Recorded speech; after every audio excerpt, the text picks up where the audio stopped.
Good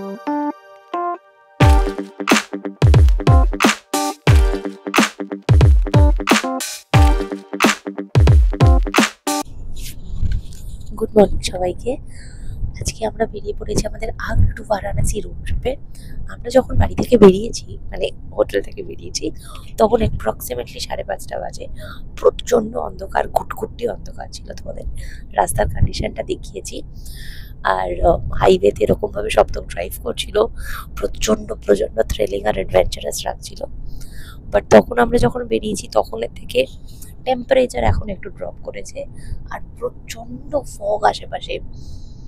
আমি just ক্যামেরাটা pan করে তোমাদের দেখাচ্ছি, তোমরা বলো যে তোমাদের কি এরকম রাস্তায় কখনো গাড়ি চালানোর এক্সপিরিয়েন্স রয়েছে, আর যদি না থেকে থাকে তাহলে তোমরা কি কখনো এরকম রাস্তায় গাড়ি চালাতে চাও? So this is the condition of the road. একবার রাস্তার অবস্থাটা দেখো, দূরে কিচ্ছু দেখা যাচ্ছে না, প্রচণ্ড প্রচণ্ড ফগ। সপ্তক ড্রাইভ করছে, প্রচণ্ড থ্রিলিং লাগছে, খুব অ্যাডভেঞ্চারাস লাগছে, কারণ এরকম একটা জার্নি কিন্তু আমরা দুজনে কোনোদিন কখনো করিনি। This is the first time আমরা এটা এক্সপিরিয়েন্স করছি, আর আমাদের সাথে সাথে এটা এক্সপিরিয়েন্স করছো তোমরা। প্রথমবার রোড ট্রিপে গিয়ে আমরা একটা জিনিস ভীষণ ফিল করেছি, সেটা হলো আমরা যখন কোথাও ঘুরতে যাই ডেফিনেটলি ডেস্টিনেশনটা তো আমাদের ভীষণভাবে মেমোরেবল হয়ে থাকেই, কিন্তু রোড ট্রিপের একটা প্লাস পয়েন্ট হলো এখানে ডেস্টিনেশনের সাথে সাথে কিন্তু জার্নিটারও প্রত্যেকটা গ্লিমসেস, প্রত্যেকটা ছোট ছোট মুহূর্ত আমরা এইভাবে কিন্তু রেকর্ড করে রাখতে পারি, এনজয় করতে পারি বা এক্সপিরিয়েন্স করতে পারি, তাই না?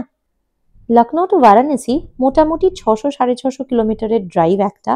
সেখানে মাম্মামকে আমরা সকাল 5:30টার সময় ঘুম থেকে তুলে এভাবে নিয়ে এসেছি, কিন্তু ও সত্যি এতটা কোঅপারেট না করলে আমাদের এই রোড ট্রিপটা সাকসেসফুল হতোই না। আর এই ঘুম থেকে উঠে সুন্দর চিপস খাচ্ছে, ওর এত এনজয় করেছে রোড ট্রিপটা, আমরা সত্যি কল্পনা করতে পারিনি যে ও আমাদের সাথে সাথে আমাদের এত সুন্দর সঙ্গ দেবে।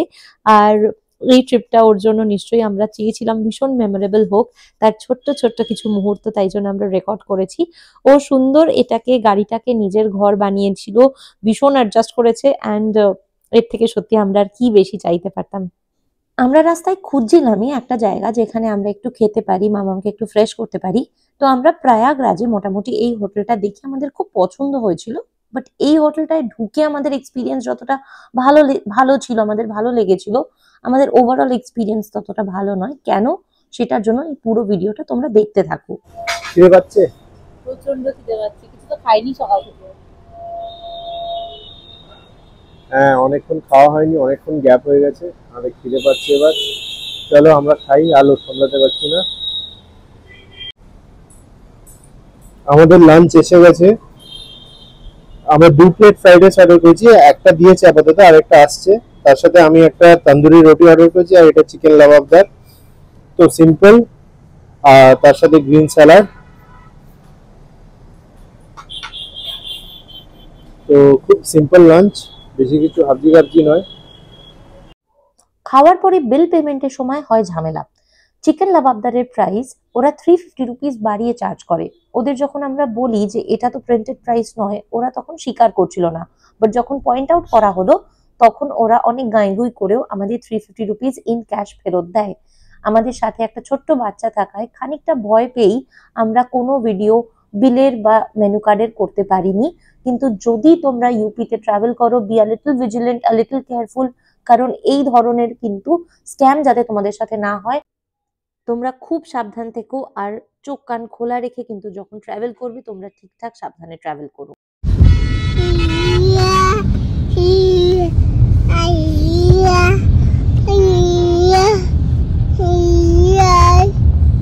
এলাহাবাদের গঙ্গা, কিন্তু গঙ্গার এই অবস্থা দেখে সত্যি খুব খারাপ লাগছে। জল নেই, পুরো শুকনো, যদিও শীতকাল, বাট গঙ্গার এরকম অবস্থা সত্যি একদম ভালো লাগছে না এরকম গঙ্গা দেখে।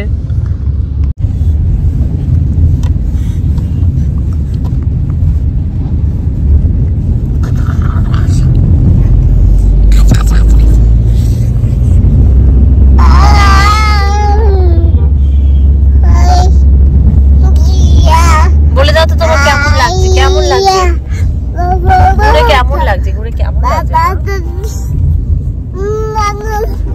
বাবা মামা কেমন লাগছে, কেমন লাগছে সেটা বলতে হবে তো।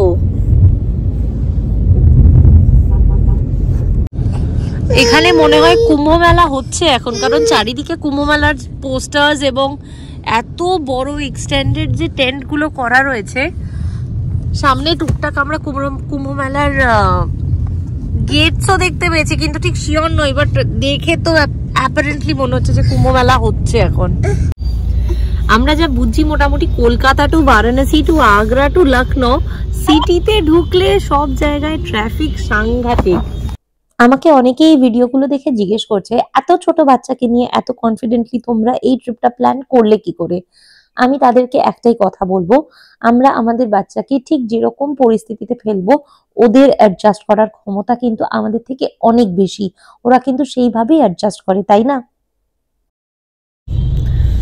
আমরা সকাল 5:30টায় এই জন্যই বেরিয়েছিলাম, যাতে আমরা এই ট্রাফিকটাকে যতটা পারি বাইপাস করতে চাই, যতটা পারি যাতে আমরা তাড়াতাড়ি বারাণসীতে ঢুকতে পারি। কিন্তু অ্যাজ ইউজুয়াল যেহেতু একটা 11 ঘন্টার ড্রাইভ, অবভিয়াসলি ওরকম ভাবে তো কাট মেনটেন করা পসিবল নয়। So we are on time. আমরা যা এক্সপেক্ট করেছিলাম, যে যতটা অ্যান্টিসিপেট করেছিলাম ঠিকঠাকই ছিল। But city traffic, my god, city ট্রাফিকে তো মোটামুটি আমরা we are stuck here for pretty half an hour এরকম আমরা ট্রাফিকের মধ্যেই আছি। আর দেখতে দেখতেই পৌঁছে গেলাম আমরা Varanasi railway station. Railway station থেকে আমাদের হোটেল ওই অ্যাপ্রক্সিমেটলি 10-15 মিনিটসের ডিস্টেন্সেই ছিল। তো চলো হোটেলে গিয়ে দেখা হচ্ছে। সো বারাণসীতে আমরা অ্যাপ্রক্সিমেটলি 4:15 নাগাদ ঢুকি। তারপরে মোটামুটি রুম সেট হয়, আমাদের লাগেজ আসে, সবকিছু করে এখন আমরা we R all good to go. তোমাদের ঝটপট রুম টুরটা দেখিয়ে দিই। এই হচ্ছে আমাদের রুম, এখানে আমাদের লাগেজ গুলো রাখা হয়েছে আপাতত। আর এসে ম্যাডামের জন্য গোপাল ভাত চলছে। এটা আমাদের রুম, খুবই সুন্দর, খুব প্লেজেন্ট একটা রুম। বেড, সিটিং এরিয়া, সুন্দর coffee table, washroom. So overall খুব সুন্দর। এবং এখান থেকে হোটেলের যে ভিউটা আছে, ভিউটাও খুব প্রিটি একটা ভিউ। জাস্ট দেখো বাইরেটা। বারাণসী এমনি তো খুব কনজেস্টেড জায়গা, তো একটা পার্কিং ওয়ালা একটা ভালো হোটেল পাওয়াটা ওয়াজ রিয়েলি আ গুড, মানে it was really a difficult task, but somehow আমরা এটা খুবই একটা ভালো হোটেল পেয়ে গেছি। তোমাদের যদি কারোর কখনো ডিটেলস লাগে তোমরা ডেফিনেটলি আমাদেরকে জানিও, আমরা তোমাদের সাথে আমাদের কন্ট্যাক্টস গুলো শেয়ার করে দেবো। আর সন্ধে হতেই আমরা বেরিয়ে পড়েছিলাম আমাদের লোকাল স্ট্রিট ফুড এনজয় করতে। আর এই মালাই দুধটা আমরা প্রত্যেকটা জায়গায় খেয়েছি, তোমরা আমাদের ভিডিওতে দেখেছো হয়তো। লখনৌ টু আগ্রা টু বারাণসী এই রকম ঠান্ডায় এরকম ধোয়া ওঠা গরম গরম 1 কাপ মালাই দুধ, ওফ হেভেনলি, তাই না? অনেস্টলি আমি বা সপ্তক আমাদের দুজনের মধ্যে সেরকম পাগলের মতো দুধ খেতে আমরা কেউই ভালোবাসি না, কিন্তু নর্থ ইন্ডিয়ায় যা দুধের quality, from malai to rabri to everything, তোমরা দেখতে পাচ্ছ এখানে সপ্তক খাচ্ছে। আর সেটা খাওয়ার জন্য পুকু কতটা বেশি এক্সাইটেড। আমরা যেখানে পেরেছি দুধ খেয়েছি, রাবড়ি খেয়েছি, দ্য কোয়ালিটি অফ মিল্ক। আর মোস্ট ইম্পর্টেন্ট, আমরা এত বেশি পনির খেয়েছি না এই ট্রিপটাতে, we loved it. And the expression says it all. আমরা বারাণসীর যে এরিয়াটা আজকে এক্সপ্লোর করছি সেটা আইপি মলের খুব কাছাকাছি, একদম আশেপাশেই।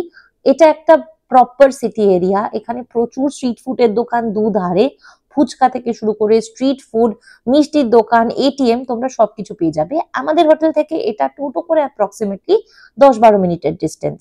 আর এই দেখো বলতে বলতেই চলে এসছে আমাদের first starter of the day. সত্যি আমরা কলকাতার লোকজন এত বেশি অ্যাডিক্টেড টু স্ট্রিট ফুড না, আমরা পৃথিবীর যে প্রান্তে চলে যাই আমাদের স্ট্রিট ফুড দেখলে আমাদের সবসময় জিভে জল চলে আসে।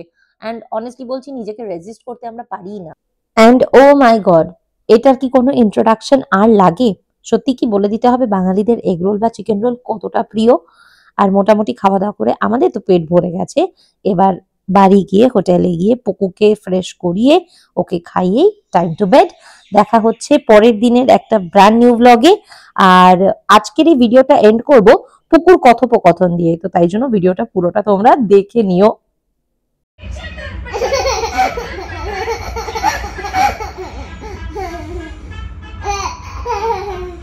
तुम सा हसी कायनात में नहीं है कहीं तारीफ, ये भी तो सच है कुछ भी नहीं।